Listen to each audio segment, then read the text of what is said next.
Welcome back. Our Two Works for You dentist, Dr. Kevin Winters, here to answer your questions for dental care today. Let's get right to it here this morning. Leslie wants to know, she says, quote, I have a terrible fear of going to the dentist. Are there ways to help me not be so anxious?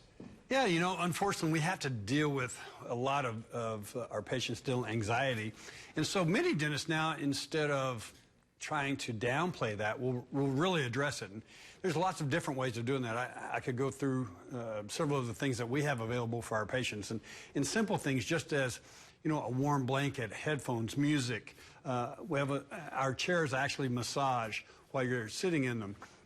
You can go into the next level of where there's a special type of anesthetic now where I can give you a shot, although you don't like that, I know, but I can do that and you don't even feel it. So that's a wonderful thing as well. Some people need a little bit more. We can use some oral medication, give you some pills that help you just kind of sit there and you're very comfortable and relaxed. And all the way up to we can bring a nurse anesthetist into the office and give you an IV and you totally go to sleep, you wake up and it's over. So there's different levels depending upon what level you need, but the main thing is there is a way to help you with that. All right. Let's get to the second question now. Ashley says her husband won't see a dentist. He says he brushes his teeth and nothing hurts, so he doesn't believe he should go.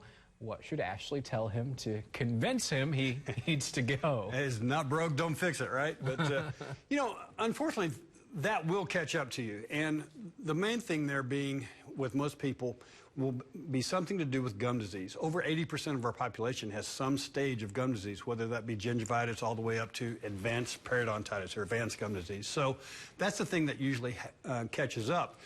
The problem with that is that it doesn't hurt. So he may, in fact, have problems with it right now and not even really realize it. So you can't just ignore it. One of these days, he's going to be in to see a dentist. And unfortunately, if he waits until it hurts, usually that's something more involved, more costly, and not an easy fix. So keep working on him. All right. And finally, Tom says he needs, or he's noticed his teeth wearing and getting a little shorter over the years. He says nothing hurts, so he wants to know what's going on. Yeah. You know, in dentistry, we work with 3 diseases. One is decay. One is gum disease, like I just talked about. The other is what we call bite disease. So sometimes your bite can be off, per se, to a point where people can literally chew up their own teeth over time. And so that's why you're noticing your teeth wearing and getting shorter and shorter and shorter. So there are some dentists that are able to evaluate that bite position and offer ways to fix that so it doesn't continue and actually even restore the amount of tooth structure that's been lost. So a little bit of investigation into that may give you some answers as to how you can keep that from getting worse and possibly make it better as well. All right. Helpful tips today. Thank you, Dr. Kevin Winters. If you have any questions for Dr. Winters, go to our KJRH TV Facebook page. You can post your questions there. You can also visit Dr. Winters' website, tulsadentalcare.com. Tanaya?